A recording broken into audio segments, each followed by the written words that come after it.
Fargo and serving you on TV, online, and on the go. This is Valley News Live at 9 on Fargo CW. Ringing doorbells and jingling door handles at odd hours has some people thinking thieves are sizing up neighborhoods and getting ready to prowl through neighborhoods this 4th of July weekend. Valley News Team's Molly Casey shares this story with one message. Don't forget to lock up your house if you're leaving town for the long weekend. I do childcare actually during the day, and so, that is kind of a scary thing. Tina Korn and Katie Schmidt have lived in the Lamb Park neighborhood for years and have seen their share of neighborhood shakeups. So reports of a late-night doorbell ring and handle jiggle doesn't sit well. I feel safe until somebody rings my doorbell in the middle of the night. I won't. And with the holiday weekend coming up, the two say they'll keep a close eye on their neighbors' houses. We know quite a few of our neighbors, so I think we're kind of a little neighborhood watch that we have each other's backs and everything. Lieutenant Brian Green of the Clay County Sheriff's Office says that despite the holiday, he doesn't expect more calls than usual. If somebody's going to go out and do a burglary, they don't care if it's a holiday or not. They're going to go out and do it. He does say, though, that homeowners can try to keep their homes safe with a few simple tactics like leaving a light or two on. If they drive up in a driveway and they see that there's light on, they're going to turn around and leave. And if you have a door to your garage from your home, make sure that's locked as well. 80 to 90% of the burglaries that happen in this area is that the doors were unlocked. Remembering to tell neighbors you're traveling ensures someone is watching out for your home, especially if something doesn't seem right. If you see something suspicious, contact law enforcement. Tina and Katie know they have friends and neighbors looking out for them, but they'll be more cautious going forward. It definitely puts the bug in the ear to, okay, let's make sure my doors are locked, check them twice. From Moorhead, Molly Casey, Valley News Live. Lieutenant Green says it's safer to report suspicious activity to local law enforcement and let them check it out than for you to do it yourself. Coming up after weather, the family of a Bemidji woman talks with Valley News Team's Ryan Laughlin about their loved one gone too soon. And weather-wise, we saw some clouds, then some sunshine, and a few more clouds making their way back in as we take a live look outside on the CorbinAuto.com Valley Skycam, part of the Storm Team Skycam network, looking off towards the west. We'll have the sun for about another 25 minutes or so before it sets behind some clouds. 65 under some cloudy skies, winds out of the northwest at 10 miles per hour. Temperatures elsewhere, we're all in the 60s, 62 in Baudette, 63 Bemidji, 64 pretty common off towards the east in Detroit Lakes, Wadena, and Fergus Falls, 65 degrees up in Grand Forks. Winds, they're becoming lighter. They'll be very light as we head through the overnight hours tonight. And with the light winds and still some residual moisture around, could see a touch of fog once again. Not anticipating any widespread fog, but could see some fog out there. Some cloud cover, some lower clouds in our area. More clouds moving in from the northwest. Underneath what clouds we do have, no precipitation in the area outside of a couple of sprinkles just in the north of Fergus Falls, and the rain that we had in our northeastern counties, that has finally exited stage right. Off towards our northwest, we're watching this system. That'll give the Northern Valley a chance for a few showers as we head through the day tomorrow. Some of that may get down into the southern counties too. We'll show you that in the hour-by-hour forecast. Some storms off in parts of Minnesota. One severe storm in southern Minnesota. More severe storms in the southern plains. For us, not going to have to deal with any severe weather, but we've got the showers getting out of here. A break in the action overnight tonight. And again, chance for a little bit of fog. And then the showers start to move in as we head through tomorrow morning. And as we head through the day tomorrow, the best chance for showers will be across the Northern Valley. But later on in the day, a few showers and storms may develop in the Southern Valley. There they go. And they may slide off toward the east and southeast. However, the vast majority of us are going to stay dry. And by the end of the day, all the rain gets on out here, and we'll see some clearing skies by tomorrow evening. Here in Fargo, we'll start off the day on a cool note with temperatures in the lower 50s. By lunchtime, warming on up into the lower 70s, and later on in the day, we're going to top it out in the upper 70s. Just a slight chance for a late day shower or storm here in the Fargo-Moorhead area. Double rainbow over the AC Ranch in Oakley. Thanks to Chris for sending this photograph in. Going to use that as the background to our 7-day forecast. And again, that chance for an isolated shower or storm on Saturday. Better chances up north. Sunday, a touch cooler, but then the warm-up begins. Mid-80s Monday, 4th of July. Almost as hot as a firecracker with a chance for some storms over in Minnesota.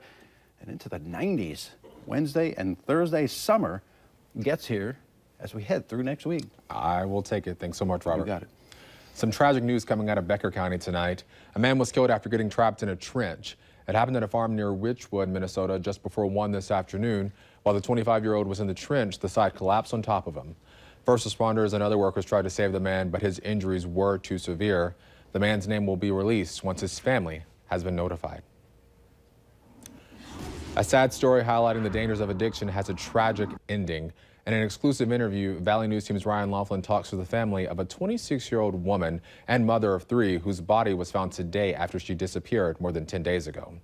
Search crews found the body of Chelsea Batchelor just a few hundred yards from her trailer in southeast Bemidji. Her family was at the site today where her body was found, praying, throwing tobacco, and laying flowers. Police haven't confirmed the cause of death, but her family thinks they know what killed her. She struggled with drug addiction. Yeah, and it's been a very, very difficult struggle. There's so many in our community that are struggling with that, and it's, you know, it doesn't just affect the addict, but the family. Addiction isn't a choice. It's not something you grow up wanting to do or do to your family and hurt people. It's a way to cope.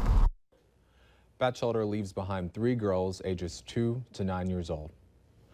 Right now, the chief of police for Lemoore is in jail. James Watson is facing charges in 3 different North Dakota counties in the western part of the state. Those charges include 2 counts of continuous sexual assault of a child and 3 counts of gross sexual imposition. Watson was arrested by the North Dakota Bureau of Criminal Investigation. A criminal complaint is set to be filed soon, which will give more information on the charges and alleged crimes. If you need help uncovering fraud and corruption in your community, call our whistleblower hotline at 701-237-6576 and leave your tip. A member of our investigative team will get on the case and go to work to expose the truth. A 4-car crash backed up traffic for a short time in South Fargo. It happened near 45th Street South and Amber Valley Parkway. Police had to guide traffic around the crash as it was taking up most of one of the lanes until 2 trucks could clear the scene. There were no injuries, thankfully, and only one of the cars suffered extensive damage. 2 people are facing drug charges following a traffic stop south of Spiritwood, North Dakota. Around 12:40 today, a trooper stopped a vehicle that did not have current registration. The driver, Adam Hagan from Jamestown, had meth and drug paraphernalia, and the passenger, Sarah Broderick from Cleveland, was caught trying to hide a small amount of powder in a plastic zip bag. Officers found more illegal items in Broderick's purse. Both are in the Stutsman County Jail. A boat operator is likely to get drunker quicker than a car driver. That's according to the United States Coast Guard. The federal agency citing motion, vibration, engine noise, sun, wind, and spray from the water as reasons why this is the case. The DNR says this has already been one of the deadliest years since 2005 when it comes to boating fatalities. Over half of last year's accidents involved alcohol. So we headed to Lakes Country asking, are people buying what the Coast Guard is selling, or is this just too much froth? I mean, you just look at, in a normal situation, if you're outside in the sun, it affects you if you're sober. So add the rest of that, which usually makes you tired anyway, and throw that into the mix. I could see it. The DNR and local sheriff's offices have already said they'll be out patrolling area waters over this holiday weekend. A Minnesota high school hockey player from Prior Lake is recovering from a life-threatening injury. His teammate's skate sliced open his jugular vein during practice on Wednesday. Now he has a warning for all young athletes on the ice. Reporter Ivory Hecker has this story. And his leg had kicked up when I was reaching for the puck, and it caught me on the side of my jugular. Michael Spinner says his teammate's skate sliced his neck open during practice at Braemar Arena in Edina Wednesday. I then saw blood come out of my neck, and I rushed immediately off the ice. A ton of blood was coming out like a fire hydrant. Michael's coaches from Holy Family Catholic High called 911 and rushed him into the coach's office while they waited for the ambulance. We grabbed a hockey sock and applied a lot of pressure on the wound to try to contain as much blood as possible. And the coaching staff are really the heroes in this. They basically saved my son's life. He'd have bled out before the ambulance arrived had they not done what they did. Michael was taken to HCMC where surgeons repaired his jugular vein. I was told he lost 30 to 35% of his blood volume. It was devastating. I mean, my only son, there was thoughts of losing him. Doctors say he'll make a full recovery. They have cleared me to go to the USA National Development Camp,